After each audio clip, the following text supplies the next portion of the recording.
Hungry?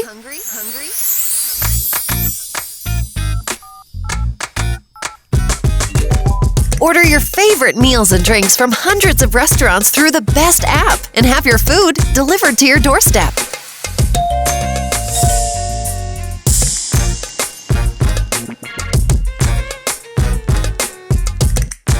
Download the AfriDelivery app now.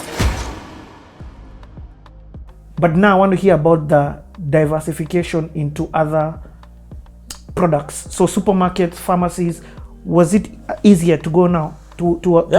That's expansion, but expansion of. It wasn't as hard because first of all the infrastructure is there. It's already set up. So it's just me adding different categories.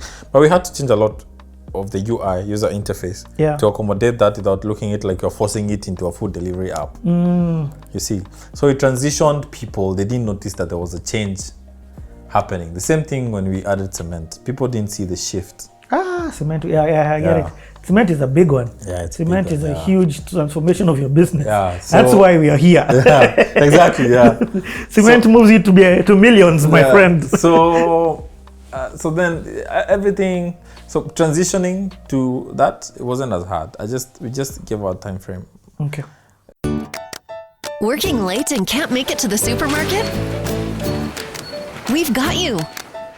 Just download the AfriDelivery app on the Google Play or Apple Store, or visit AfriDelivery.com to order from your favorite supermarket. We will pick up your groceries and have them delivered to your doorstep. Download the app now. Like, okay, at this point, we need to look like this. We need to be doing this. We know what our customers want. Let's look for stores that are providing that. So our customers wanted to get things like insurance done, road tax done. They wanted to order from supermarkets. They wanted to order from pharmacies. You even went to a place of doing insurance? Yeah, we do insurance. Okay, what are the different products now that are on the app? A lot. Okay, no, just give me 5. We've got restaurants, we've got hardwares, we've got cement, we've got pharmacies, we've got services like insurance and so on. We've got dry cleaning. Insurance, let's say I want my car insurance. I can get it. It's very easy. From the app? Yeah, and we deliver it before the end of the day. Do you have a business that needs delivery services and access to more than 200,000 customers? Join AfriDelivery, the #1 e-commerce platform in the nation, featuring restaurants, supermarkets, butcheries, drinks, pharmacies and personal care, insurance policies, and much more. All this can be accessed on AfriDelivery.com or the AfriDelivery app. Courier, I'm seeing courier. Courier too is a huge part of our business. Now it's doing well. So the departments I'm seeing here is restaurants, shops and services, supermarkets and groceries, pharmacies and healthy living, courier. Yeah. Want to send parcels, envelopes, or other goods? Try AfriDelivery Courier. Download the AfriDelivery app or visit AfriDelivery.com and select the courier option.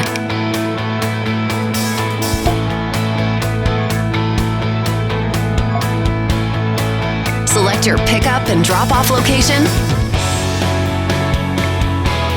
Select your mode of payment.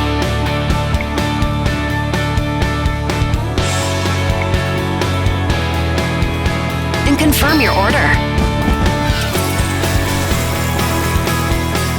Fast, simple, and reliable. Yo, this is impressive. Yeah. Is it different working with these people as compared to restaurants? Yeah, 100%. Different. Restaurants are fast-moving consumer goods. Some of those other things are not, but they are high-margin items. Yeah, and they open you to a different kind of clientele. Yeah. Advertising. Have you now kicked up your advertising? No. Organic. Oh yeah, I took a risk. So at some point in 2019, after Nando's joined, I went to JC Deco. You know JC Deco? No, I don't know. JC Deco it's huge. These guys are on buildings, billboards and so on. Okay. So they came to me and said, "Oh, you and they deal with? Advertisement, billboards, and Okay, they've got okay, billboards okay, and digital billboards, traditional billboards. Okay. Yeah. They told me, I want you to advertise. I asked them, how much is it? They told me it's about. So the contract was for 6 months, 200,000. 200 and something thousand kwacha, which is about back then $20,000, 2 million shillings. And I told them I don't have this kind of money to pay. I don't have. So if you're willing to take a gamble on this business, you will give me all this and a credit note. So I'll be paying you $1,000 every month. Only if my business grows. So they said, you know what, cool. So they gave me digital billboards, they gave me billboards. I put them up and my business exploded. My business grew. I couldn't even sustain it. What? Yeah. It was too much demand. It was. And you've got how many bikes at this time? I'm still at, the problem is only when you have less bikes. But when you have 30, 40 bikes, you're good. You're okay. All riders are not always busy, so you can always move them around. So I was at 30 What's your something peak now. time? So what does your peak time look with your bikes? Orders start coming in from? So nowadays it's every time. Every time is peak time? Yeah, so 7 there's breakfast. Then 11 now it gets crazy with lunch, 11 all the way to 2 p.m. And then we've got something we call happy hour, which is 3 p.m. And this is about efficiency. I'll talk about that. 3 p.m. to 4 p.m., which is free delivery. So anybody that doesn't want to pay delivery comes at that time. From 4 to 5 is more or less when my drivers now rest for a few hours, for an hour, eat, charge their phones, and then from 5 now. It's over until 10. Up to 10. Yes. Especially Friday, Saturday, Sunday. What? Yeah. So like drivers are always so like now they are on the move. And they enjoy that. It's adrenaline, it keeps them going. I love that about them. If a rider sits for an hour without an order, he gets concerned. It's like, hey, I'm sitting, what's going on? Because they're also very competitive. In fact, I want to ask you, do you pay them on commission or do you give them salaries? They've got incentives, but they also have set salaries, their own salary.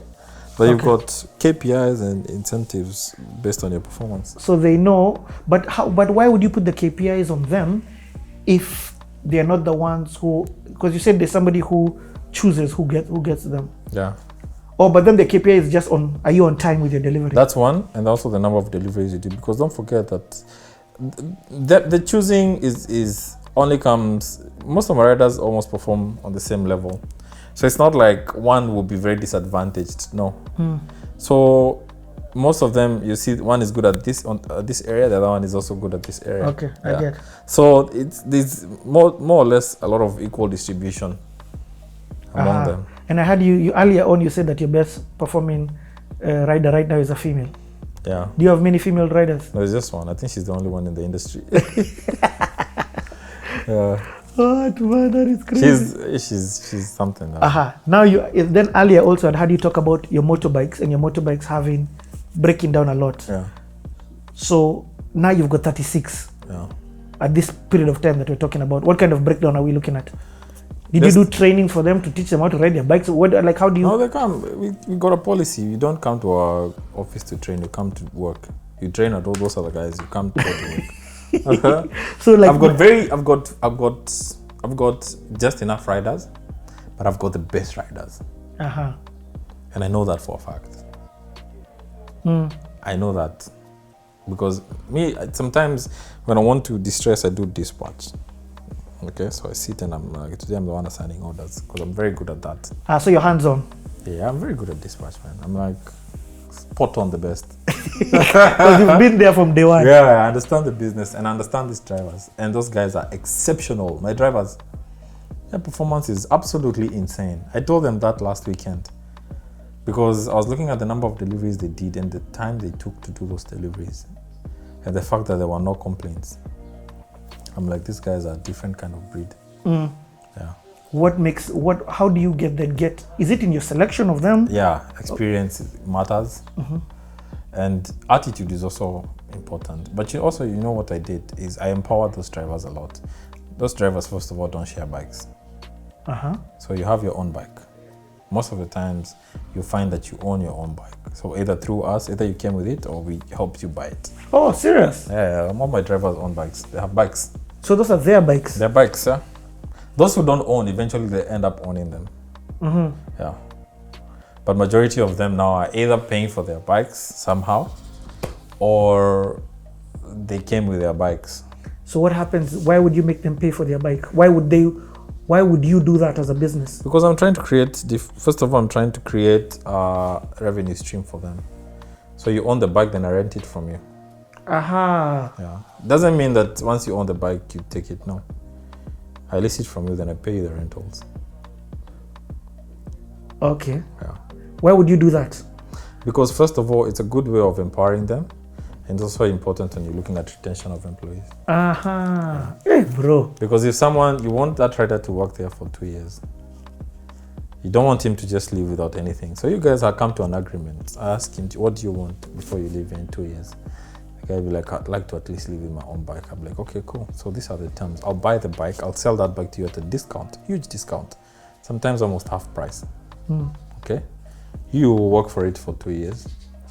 I'll give it back to you. I'll lease it from you. And I'll pay you a decent fee to lease it from you. And I'll even help you service it at some point. Because we've got an in-house mechanic. Okay, you have an in-house mechanic. Why did you get an in-house mechanic? Because first of all, so you've got one policy. We move. You keep it moving. We keep moving. And you can't keep moving if you're always having puncture issues. Understand? So we had to get one of the drivers.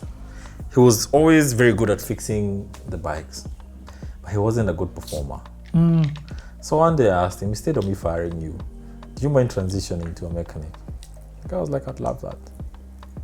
And now he's like, but that means he even comes on his off day without being asked. You must be so hands-on to the point where you're able to identify that. So whenever a bike has an issue, what happens? They have to tow the bike to the what? He will follow you to where you are. He's got his own bike for that purpose. He's got his own bike. It has pumps and tubes and everything, equipped to come and change and get you back on the road. That's funny. Yeah. Hey, okay. Man, this convo is so good. This convo is good. So, your revenues now. I'm not hearing you calling mom. You've gone an hour of conversation without saying mom's credit card. No, I've got revenues. I've got cash flow. But I also have a lot going behind the scenes that I don't know, which will come and explode later. There's a lot of scamming going on. There's a lot of overspending. Yeah, and then so this cash flows are lying to you that we are making money. We are making money and we are not, because your book balance, once you settle everything, it's not making any sense. Okay, so continue with this story then. Yeah. So where was I? You're 2019. You've. Okay, actually, it's 2019 when you expand. Because I heard you saying you expand. No, two other things. The variety of items. Yes, but not to other towns. Other towns only expanded last year. Last year was 2020. Yeah. Yeah. Okay. Yeah. So 2019 hits. What other change happens? Actually, let's change. Hey, not even the battery. Let's change the card while people go and download AfriDelivery.com. Yeah, we put a new card in.